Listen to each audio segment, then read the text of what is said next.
इतिहास के सबसे खूनी युद्धों में से एक, कलिंग का युद्ध।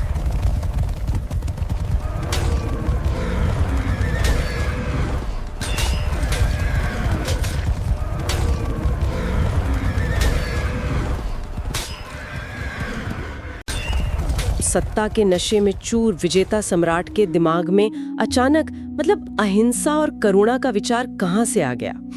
ये एक बहुत ही गहरा सवाल है, क्योंकि ये विचार कोई आसमान से नहीं टपका था। सही कहा। और इसका बीज सालों पहले एक छोटे से कस्बे की लड़की ने बोया था। एक ऐसी लड़की जिसने मौर्य साम्राज्य के सबसे खूंखार राजकुमार को बिना किसी हथियार के अपने सामने घुटनों पर ला दिया था। जी, और आज की हमारी इस विशेष और विस्तृत चर्चा का उद्देश्य उसी अनूठी कथा की परतों को खोलना है। बिल्कुल। और ये केवल युवा सम्राट अशोक और शाक्यानी देवी की कोई साधारण प्रेम कहानी नहीं है। ये एक ऐसी ऐतिहासिक घटना है जिसने पूरी दुनिया का भूगोल और इतिहास बदल कर रख दिया। और इस विषय का सबसे प्रासंगिक पहलू यही है कि इतिहास को अक्सर तलवारों, युद्धों और साम्राज्यों के विस्तार के चश्मे से ही देखा जाता है। हाँ, जो कि एक बहुत ही सीमित नजरिया है। बिल्कुल। इतिहास की किताबें ये तो बताती हैं कि अशोक ने कलिंग के बाद हथियार डाल दिए, लेकिन उस माइंडसेट के पीछे की जो शांत और अत्यंत शक्तिशाली वैचारिक नींव थी, उसे अक्सर नजरअंदाज कर दिया जाता है। वो जो सत्ता के बल और बुद्ध के धम का टकराव था। सही कहा। और उसी टकराव ने प्रेम के माध्यम से एक पूरे साम्राज्य की वैचारिक दिशा तय कर दी। तो आज हम उसी मनोविज्ञान और उन परिस्थितियों का विश्लेषण करेंगे। तो इस वैचारिक टकराव की शुरुआत होती है एक बहुत ही हिंसक पृष्ठभूमि से। बात उस समय की है जब पाटलिपुत्र के राज्य सिंहासन पर राजा बिंदुसार विराजमान थे। जी, अशोक के पिता। हाँ, तो हुआ क्या कि अवंतिका जनपद के उज्जैनी राज्य में अचानक एक भयंकर विद्रोह भड़क उठा। एक ऐसा विद्रोह जिसे शांत करना बहुत जरूरी था। को वहाँ का प्रांतपाल बनाकर भेजा। और उस समय अशोक की उम्र मुश्किल से 18 या 20 वर्ष रही होगी। इसे आज के संदर्भ में समझें तो ये कुछ वैसा ही है जैसे कोई बहुत बड़ा कॉर्पोरेट टेकओवर हो रहा हो। हाँ, और जो नया एग्रेसिव लीडर वहाँ भेजा गया है, उसकी पहचान केवल उसकी क्रूरता और सत्ता की भूख है। बिल्कुल। उस दौर के अशोक का बुद्ध के धम्म या अहिंसा से कोई वास्ता ही नहीं था। उस समय अशोक की पहचान केवल एक महत्वाकांक्षी राजकुमार की थी। मौर्य साम्राज्य का सीधा सा नियम था, जो झुके नहीं उसे तोड़ दो। एक बहुत ही निर्मम दृष्टिकोण। जी, उनका मुख्य उद्देश्य केवल नियंत्रण स्थापित करना था। ऐसे व्यक्ति के लिए भावनाएं या करुणा केवल कमजोरी के प्रतीक थे। उनका पूरा अस्तित्व ही भय पर टिका हुआ था। स्वाभाविक है, लोग डरे हुए होंगे। बिल्कुल। जब इतना खूंखार और शक्तिशाली व्यक्ति शहर में आए तो हर कोई फूल मालाएं लेकर अपनी निष्ठा साबित करने के लिए लाइन में लगा ही था, अपनी जान बचाने के लिए। हाँ, लेकिन उसी मुखिया के घर के पास एक बहुत धनी शाक्य सेठ रहते थे। उनकी एक पुत्री थी, देवी। शाक्यानी देवी। हाँ।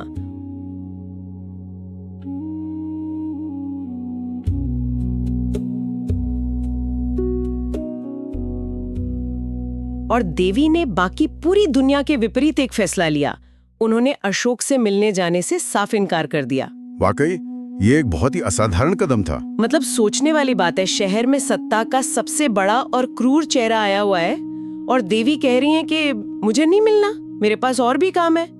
ये तो उस जमाने का सबसे बड़ा इग्नोर करने वाला मोमेंट था। ये कोई साधारण उपेक्षा नहीं थी।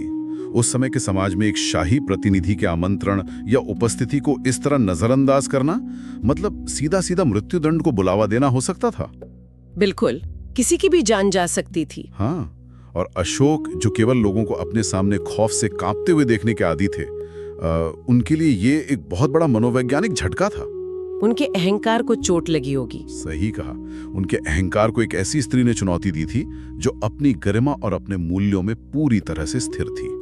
तो जब सहेलियों ने बहुत दबाव डाला, तब जाकर देवी उनसे मिलने गईं। लेकिन वहां भी उनका रवैया बिल्कुल अलग था। बिल्कुल, वहां भी कोई चापलूसी नहीं, कोई डर नहीं।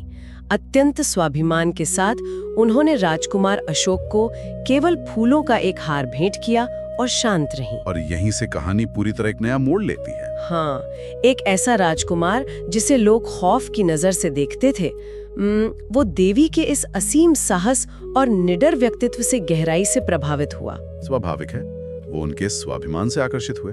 और जल्द ही अशोक ने देवी के पिता के समक्ष विवाह का प्रस्ताव रख दिया। पिता ने प्रस्ताव स्वीकार भी कर लिया, लेकिन ये स्पष्ट कर दिया कि ये राजकुमार के डर से नहीं है। यहाँ जो बात सबसे ज्यादा ध्यान देने योग्य है वो ये कि ये आकर्षण केवल शारीरिक नहीं था। एक वैचारिक खिंचाव था। बिल्कुल, ये सत्ता के नशे में चूर एक व्यक्ति का एक अत्यंत मजबूत चरित्र से सामना था। अशोक के लिए ये एक बिल्कुल नया अनुभव था कि कोई बिना हथियारों के भी मतलब इतना शक्तिशाली और आत्मविश्वासी कैसे हो सकता है। लेकिन यहाँ मुझे सच में थोड़ी उलझन होती है। मतलब ये सब किसी फिल्मी कहानी जैसा लगने लगता है। वो कैसे? देवी इस विवाह के लिए एक शर्त रखती हैं कि अशोक को उज्जैन का ये विद्रोह बिना किसी खून खराबे के शांत करना होगा। एक बहुत ही कठिन शर्त। बिल्कुल। अब सोचने वाली बात है, एक योद्धा जिसे भेजा ही इसलिए गया था कि वो अपनी सैन्य शक्ति का प्रदर्शन करे, क्या वो सिर्फ एक आकर्षण के कारण अपनी तलवार म्यान में रख देगा? क्या एक खूंखार राजकुमार का इतनी आसानी से अहिंसा की शर्त मान लेना तार्किक लगता है? मेरा मतलब है, इसके पीछे का असली मनोविज्ञान क्या रहा होगा? ये संदेह बहुत ही स्वाभाविक है। इसे केवल एक प्रेम प्रसंग की जिद के रूप में देखना एक ऐतिहासिक भूल होगी। तो फिर ये क्या था? ये वास्तव में दो बिल्कुल विपरीत विचारधाराओं का वैचारिक युद्ध था।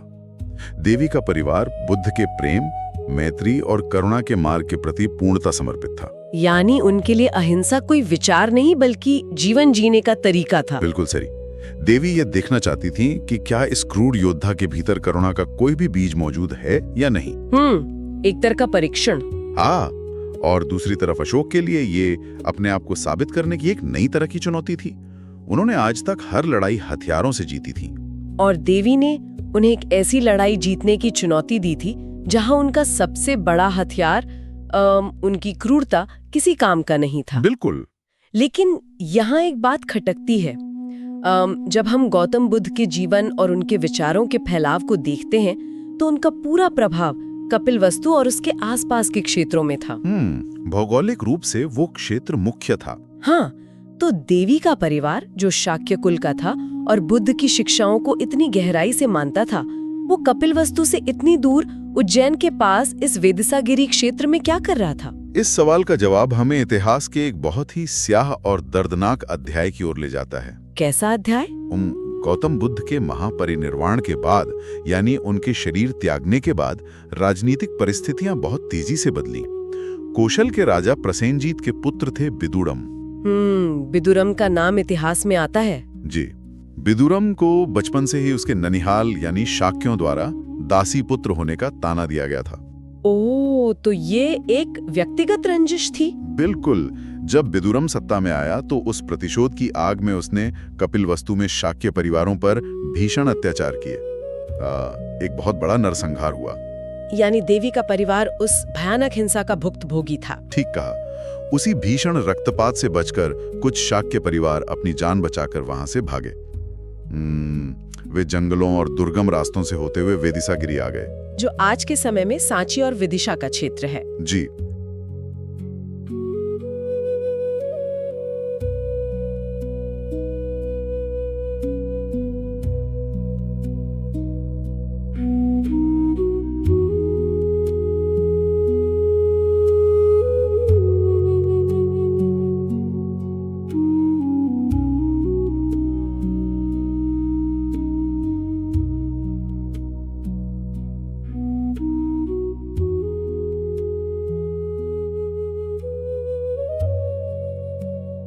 यहां आकर उन्होंने शांति से व्यापार करना शुरू किया। देवी, जिन्हें शाक्यानी या शाक्य कुमारी भी कहा जाता है, उसी विस्थापित लेकिन स्वाभिमानी शाक्य कुल की बेटी थी। अब समझ आ रहा है, जब आपके पूर्वजों ने हिंसा का सबसे विभत्स रूप देखा हो और उससे अपना सब कुछ खोया हो, तो आपके भीतर अहिंसा और बुद्ध की शिक्षाएं बहुत गहराई तक जड़ें जमा लेती हैं। बिल्कुल, यही कारण था कि देवी युद्ध और रक्तपात के इतने सख्त खिलाफ थी। यह ऐतिहासिक पृष्ठभूमि सच में बहुत कुछ स्पष्ट कर देती है। मतलब देवी की शर्त केवल एक जिद नहीं, बल्कि उनकी पीढ़ियों का दर्द और उनका सबसे गहरा विश्वास था। एकदम सटीक विश्लेषण है ये। तो अब वापस उसी शर्त पर आते हैं। अशोक इस शांति मिशन पर निकल पड़ते हैं, लेकिन 2 दिन बीत जाते हैं, अशोक वापस नहीं लौटते। देवी को चिंता होना स्वाभाविक था। बिल्कुल। देवी जब पास के एक विहार में सेवा के लिए जाती हैं, तो उन्हें विहार के ही पास एक गुफा में अशोक बहुत ही बुरी तरह घायल अवस्था में मिलते हैं। विद्रोहियों ने उन पर जानलेवा हमला कर दिया था। हाँ, अब इस दृश्य की कल्पना की जा सकती है। जो मौर्य साम्राज्य का सबसे अजेय योद्धा था, वो बिना किसी अंग रक्षक के एक अंधेरी गुफा में असहाय पड़ा है, बिल्कुल बेबस। और उसके घावों पर मरहम लगा रही है वो स्त्री जिसने उसे अहिंसा का मार्ग दिखाया था। इस घटना के मनोवैज्ञानिक प्रभाव को समझना सबसे ज्यादा जरूरी है। वो व्यक्ति जो पूरी दुनिया को अपनी मुट्ठी में समझता था, आज वो खुद को पूरी तरह असहाय और निढाल पाता है। उनका अहंकार पूरी तरह टूट गया होगा। बिल्कुल। अशोक के जीवन में यह शायद पहला क्षण था जब उन्होंने अपनी कमजोरी और संवेदनशीलता का अनुभव किया। उन्हें बचाने के लिए उनकी विशाल सेना नहीं आई, बल्कि एक निस्वार्थ सेविका की करुणा आई। सही कहा। देवी ने वहां रुककर बिना थके उनकी सेवा की। अशोक ने महसूस किया कि सत्ता और भय आपको बचा नहीं सकते, लेकिन किसी की निस्वार्थ सेवा और करुणा आपको नया जीवन दे सकती है। मतलब ये बुद्ध के धम्म का पहला प्रायोगिक पाठ था जो अशोक ने अपने शरीर और आत्मा पर महसूस किया। बिल्कुल। और इसका परिणाम भी चमत्कारिक रहा। जब अशोक ठीक हुए तो उन्होंने सचमुच कोई खून नहीं बहाया। वाकई। उन्होंने विद्रोह कैसे शांत किया? कूटनीति, संवाद और अपनी बुद्धिमत्ता का प्रयोग करते हुए उन्होंने उस पूरे विद्रोह को शांति से खत्म कर दिया। इसके बाद दोनों का विवाह हुआ। विवाह के बाद जब अशोक पाटलिपुत्र वापस गए तो देवी उनकी प्रिय पत्नी होने के बावजूद पाटलिपुत्र के विशाल राजमहल में रहने नहीं गईं। जी, उन्होंने तय किया कि वो विदिशागिरी में ही रहेंगी। मतलब कोई भी व्यक्ति राजसी सुख, सत्ता और राजमहल की चमक दमक छोड़कर एक साधारण धम्म सेविका के रूप में जीवन बिताना क्यों चुनेगा? ये तो सच में समझना मुश्किल है। इसे समझने के लिए हमें ये देखना होगा कि देवी की प्राथमिकताएं क्या थीं। पाटलिपुत्र का राजमहल षड्यंत्रों, सत्ता के संघर्ष और निरंतर राजनीतिक हिंसा का केंद्र था। हाँ, वहाँ हमेशा कोई न कोई चाल चली जा रही होती थी। बिल्कुल। देवी ये बहुत अच्छी तरह जानती थी कि इस विलासिता और राजनीतिक शोरगुल के बीच बुद्ध के धम्म का शांतिपूर्ण पालन मतलब असंभव है। उनका उद्देश्य कभी महारानी बनना था ही नहीं। उनका ध्येय कुछ और ही था। जी, जब उनके पुत्र महेंद्र और पुत्री संघमित्रा का जन्म हुआ तो देवी ने यही सुनिश्चित किया कि उनकी परवरिश मौर्य साम्राज्य की हिंसक छाया से दूर धम्म के शुद्ध वातावरण में हो। यानी ये सत्ता का एक तरह से विकेंद्रीकरण था। देवी ने राजमहल के बाहर रहकर भी अशोक के विचारों को लगातार प्रभावित किया। बिल्कुल। यह अपने वैचारिक मूल्यों के लिए एक अविश्वसनीय त्याग था। तो समय का चक्र घूमता है। अशोक अंततः सत्ता संघर्ष जीतकर पाटलिपुत्र के सिंहासन पर बैठते हैं और फिर आता है इतिहास का वो पन्ना जिसे सब जानते हैं, कलिंग का युद्ध। एक ऐसा नरसंहार जिसने पूरी धरती को लाल कर दिया था। हाँ, लाखों लोग मारे गए। जब अशोक उस मैदान में खड़े थे तो उनके मन में क्या चल रहा था? कलिंग के उस मैदान में लाशों के ढेर और चीखों के बीच अशोक को एक बहुत गहरा खालीपन महसूस हुआ। विजय के बाद की शून्यता। बिल्कुल। अगर हम इस घटना का विश्लेषण करें तो पाएंगे कि अशोक के दिमाग ने तुरंत कलिंग के रक्तपात की तुलना उज्जैन की उस शांतिपूर्ण विजय से की होगी। तो ये एक बहुत ही शानदार तुलना है। जी, एक तरफ वो विजय थी जो देवी की शर्त मानकर बिना खून बहाए मिली थी, और दूसरी तरफ कलिंग की ये तथाकथित विजय थी जहां जीतने के बाद भी कुछ नहीं बचा था सिवाय मृत्यु के। तो ये वो आहा मोमेंट था। मतलब उज्जैन की उस गुफा में देवी ने जो करुणा का बीज बोया था वो कलिंग के इस असीम दुख और पीड़ा के बीच अचानक एक विशाल वृक्ष बनकर फूट पड़ा। बिल्कुल सही निष्कर्ष है ये। उस भीषण दुख के क्षण में उन्हें वेदिसागिरी में बैठी देवी और उनके बुद्ध धम्म के उपदेश याद आए। उन्हें एहसास हुआ कि असली शक्ति जीवन लेने में नहीं बल्कि जीवन देने में है। सही कहा। इसी एहसास ने उन्हें एक आचार्य की शरण में जाने और हमेशा के लिए बुद्ध का मार्ग अपनाने पर विवश कर दिया। इसके बाद अशोक ने कभी पलटकर हिंसा का मार्ग नहीं चुना। इसके बाद तो अशोक ने जैसे राज्य की पूरी मशीनरी धम्म के प्रसार में लगा दी। पूरी दुनिया में बुद्ध का संदेश जाने लगा। एक बहुत बड़ी वैचारिक क्रांति थी ये। हाँ, लेकिन यहाँ देवी एक और ऐसा कदम उठाती हैं जो किसी भी माता पिता के लिए सोचना भी रोंगटे खड़े कर देता है। देवी ने अपने ही बच्चों महेंद्र और संघमित्रा को भगवान बुद्ध के वचनों के प्रचार के लिए श्रीलंका भेज दिया। जी, ये एक बहुत ही कठोर निर्णय लगता है। मतलब मैं ये सोचने पे मजबूर हो जाती हूँ कि क्या एक माँ के लिए अपने दोनों बच्चों को हमेशा के लिए एक अनजान देश समुद्र पार भेज देना, ये जानते हुए कि शायद वे अब बनी के होकर रह जाएंगे, ये कितना मुश्किल रहा होगा। ये कठोर अवश्य लगता है, लेकिन इसे एक माँ के व्यक्तिगत मोह के नजरिए से नहीं बल्कि एक विजनरी के नजरिए से देखना चाहिए, एक दूरदर्शी सोच। बिल्कुल। देवी के लिए धम्म और संपूर्ण मानवता की सेवा उनके अपने पारिवारिक सुख से कहीं अधिक विशाल थी। उन्होंने अपने बच्चों को राजमहलों में हुक्म चलाने के लिए नहीं बल्कि विश्व कल्याण के एक बड़े उद्देश्य के लिए तैयार किया था। ये सच में एक बहुत बड़ा त्याग है। महेंद्र और संघमित्रा का श्रीलंका जाना इतिहास की कोई छोटी घटना नहीं है। ये धम्म के अंतर्राष्ट्रीय विस्तार का वो मील का पत्थर है जिसने पूरे दक्षिण एशिया का सांस्कृतिक ताना बाना बदल दिया। और शायद उनके इसी अप्रतिम त्याग, दृढ़ता और धम्म के प्रति अटूट निष्ठा का ही सम्मान करते हुए सम्राट अशोक ने कुछ ऐसा किया जो मतलब वास्तुकला के लिहाज से भी बहुत अनूठा है। जी, सांची का स्तूप। बिल्कुल। सम्राट अशोक ने अपनी रानी के लिए दुनिया के अन्य राजाओं की तरह कोई भव्य या विलासी महल नहीं बनवाया। इसके बजाय रानी देवी की प्रबल इच्छा का सम्मान करते हुए उन्होंने वेदिसागिरी यानी आज के सांची में भगवान बुद्ध का एक भव्य स्तूप बनवाया।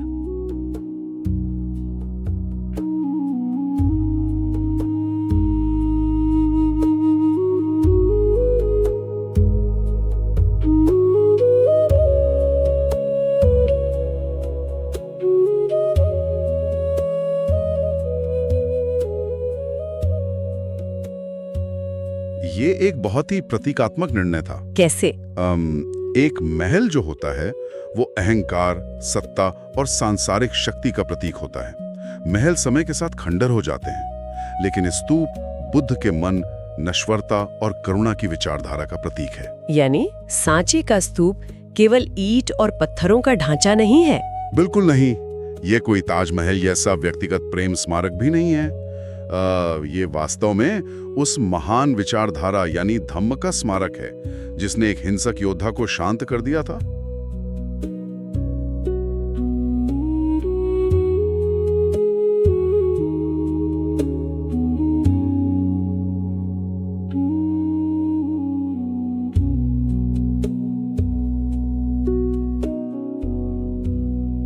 ये रानी देवी की उस महान शाक्य विरासत का प्रतीक है जिसे बचाने के लिए उनके पूर्वजों ने इतना संघर्ष किया था। एकदम सही। और देवी जीवन के अंत तक एक महारानी का रुतबा छोड़कर धम्म की सेवा करती रहीं। उन्हीं के जीवन की सरलता और महानता के कारण बाद में बेसन नगर, जिसे भिलसा भी कहा जाता था, उस क्षेत्र का नाम उनके सम्मान में विदिशा रखा गया। जी, जो आज का विदिशा शहर है।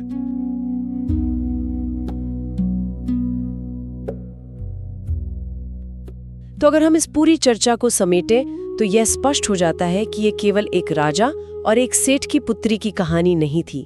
मतलब यह इतिहास की एक ऐसी घटना थी जिसने अपनी महत्वाकांक्षा के लिए खून बहाने वाले एक क्रूर योद्धा को दुनिया का सबसे महान शांति दूत बना दिया। बिल्कुल। और इस पूरी घटना से हमें एक बहुत ही गहरा विचार मिलता है जिस पर सभी को मनन करना चाहिए। वो क्या है? जब भी हम इतिहास पढ़ते हैं तो हमारा ध्यान अक्सर सत्ता के शिखर पर बैठे व्यक्ति पर होता है।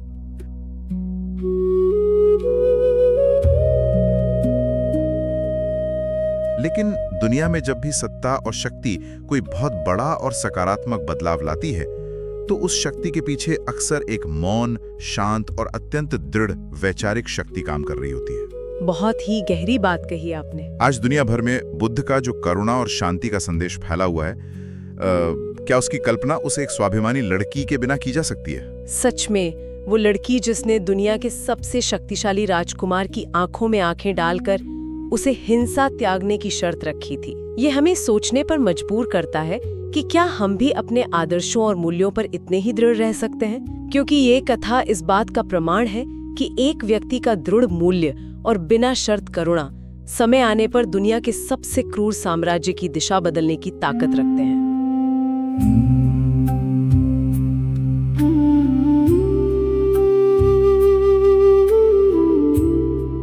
बुद्ध जीवितपर्यन्तं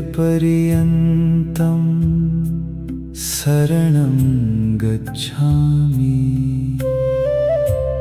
ये च बुद्धातीता च ये च बुद्धानागता पच्चुपन्ना च ये बुद्धा अहं वन्दामि सर्वदा। नत्थि मे शरणम् अंगबुद्धो मे शरणं वरम्।